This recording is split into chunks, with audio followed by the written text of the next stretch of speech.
Okay, run and get your blanket and come and read with me. This book is called The House of Love. There was an old house at the top of a hill with many drafty rooms. Inside there were doors that slammed and stairs that creaked and windows with holes in the glass where the wind whistled through and sounded like music.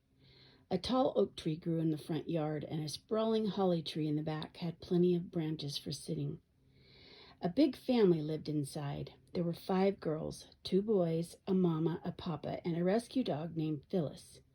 When everyone was home, the rooms exploded with conversation, laughter, and sometimes even an argument.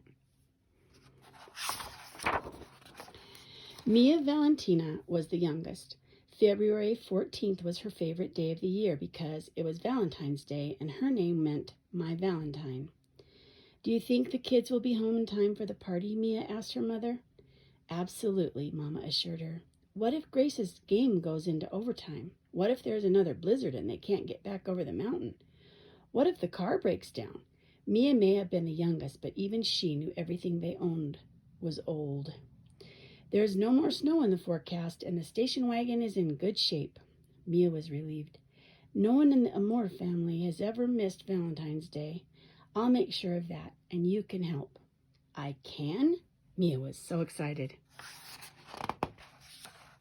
Mama and Mia climbed the dusty stairs to the attic. Mama found the bin marked Valentine's Day.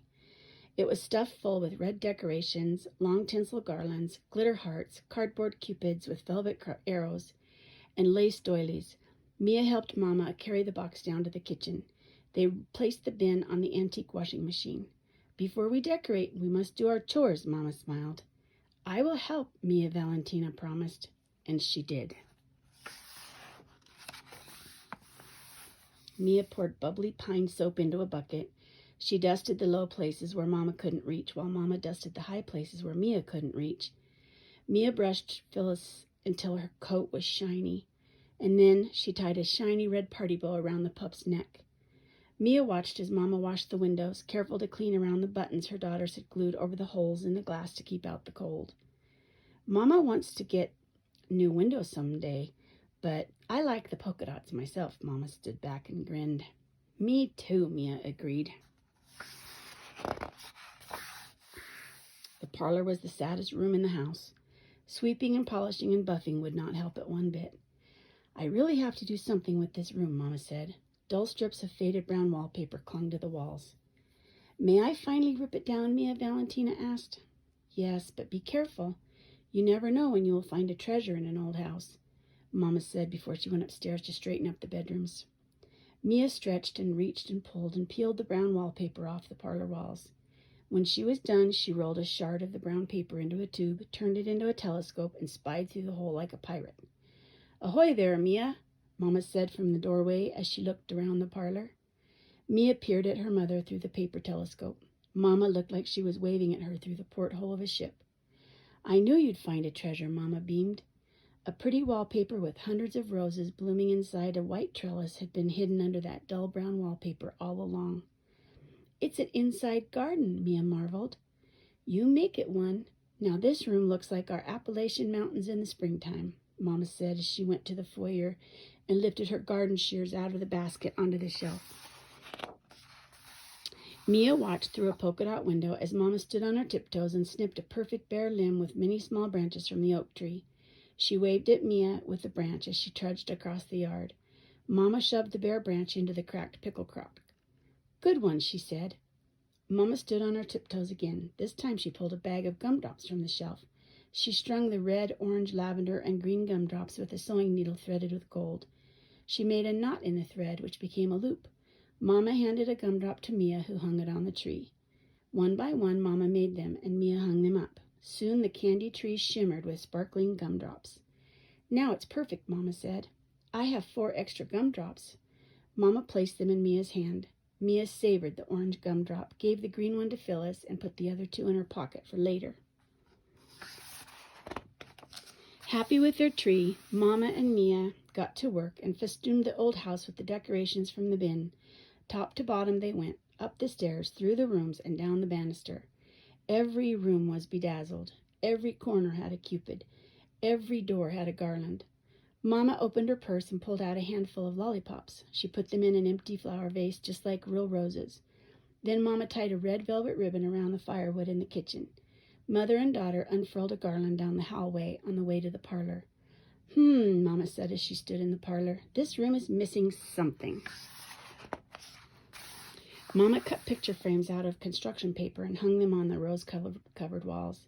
What do you think, Mia Valentina? The frames are empty. What should we do? Let's fill them with valentines, Mia suggested. One for each of my brothers and sisters. They would like that, Mama agreed. After all, amore means love in Italian. So Mama sat down on the floor next to Mia. Mama made hearts while Mia made art. Mia drew a basketball for Grace because she loved to play. She drew a rocket ship for Helen because she loved science. Massimo loved trucks, so Mia drew one. Olivia wanted a kitten, so Mia drew one with whiskers and eyes. Bob slept with his baseball glove, so Mia drew a ball to go with his. And Elsa, who spent every spare moment climbing the holly tree, got a squirrel. Mama hung the valentines inside the frames.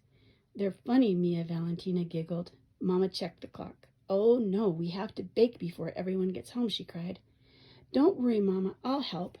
Mia followed her mother into the kitchen. Mia helped her mother measure the flour and sugar to sift into a mixing bowl. They mashed butter, cracked eggs, and poured milk into the bowl. Mama whipped the mixture. Mia helped pour the batter into the cupcake tins. Soon the entire house smelled like vanilla. It was time to make the frosting. Mama whisked the soft butter, sugar, and cream. Together they frosted and frosted and frosted until every cupcake had a smooth white cap. They sprinkled and sprinkled and sprinkled the frosting with pink sugar until every cupcake glittered. Whomp! The kitchen door flew open. One by one, Mia's brothers and sisters, Grace, Helen, Massimo, Olivia, Bob, and Elsa, poured into the house, followed by Papa, who was so tall and big he brought the chill of the winter inside. Phyllis began to bark and run around the children as they peeled off their mittens and hung up their hats, scarves, and coats in Bob's baseball glove. How did it go, Mama asked. We won, Grace, the eldest and the tallest basketball player on her team said proudly. Happy Valentine's Day, Papa exclaimed. For you. Papa gave Mama a gold box of chocolate-covered cherries along with a kiss. Time to decorate the kitchen door. Mama opened the junk drawer. Helen grabbed one wheel of Scotch tape, Bob another, and Olivia another. Massimo gathered the loose paper valentines Mama had saved in the bottom of the bin. Careful, Mama said in a loud voice. These old valentines are family heirlooms. The Amore children formed a shaky pyramid with Mia crawling to the top. The kitchen door was soon covered with old valentines. Hey, kids, be careful, Papa chided them. We aren't a circus act. Since when? Mama winked. As the pyramid collapsed, the pile of Amore children laughed. Mia, show the kids what you made in the parlor, Mama suggested. The children ran to the parlor at once, causing a traffic jam. Look, roses everywhere, Elsa twirled. And valentines, Mia pointed. The children laughed at their funny valentines, but no one noticed one was missing. No one had made Mia Valentina a valentine. She pretended not to be sad, but she was. The day with Mama had been so special, but could Mama really have forgotten about her? Time to set the table, Papa hollered. The children made a stampede and ran back to the kitchen. Mama sat in the kitchen with her feet up and sampled a chocolate-covered cherry as Papa made the tomato sauce for the macaroni. Soon the polka-dot windows were fogged with steam as the pasta boiled on the stove. The children set the table. Papa placed the macaroni, salad, and bread on the table. Mama lit the candles. The family sat down to dinner as the gumdrop tree twinkled in the window and the stack of cupcakes shimmered on the counter. Even though February 14th was Mia's favorite day, the Valentine party just wasn't the same. Phyllis nudged Mia from her place under the table as if she understood. After dinner and games, the 7 Amore children took turns and stood at the bathroom mirror in their pajamas and scrubbed, brushed, and rinsed until they glistened. They hung their washcloths to dry on the antique tub with the lion's feet. Mia Valentina climbed into bed. She sunk into the soft mattress like a spoon in vanilla cake batter when she heard a crinkle. She sat up and lifted the blanket, but there was nothing under it. She lifted the sheet. There was nothing under there either. She lifted her pillow, and there it was, a valentine just for her. Mia had not been forgotten after all. Tomorrow she'd ask Mama to make a frame, and she would hang it in the parlor of roses with the others. Phyllis jumped up into Mia's bed. Mia grabbed the last 2 gumdrops and gave Phyllis the lavender one. She saved the red one for another day. Mia fell asleep with a smile on her face and her very own valentine in her hand. The house on the hill didn't have the best heat or the newest wallpaper or windows with smooth glass, but it did have a candy tree, 7 children full of macaroni and cupcakes, and enough valentines to wallpaper the world. It only took one special holiday to make a house with stairs that creaked, doors that slammed, windows that whistled, and a parlor of roses become the house of love. And it turned out there was so much love inside that there weren't enough rooms in the old house to hold it all. The end.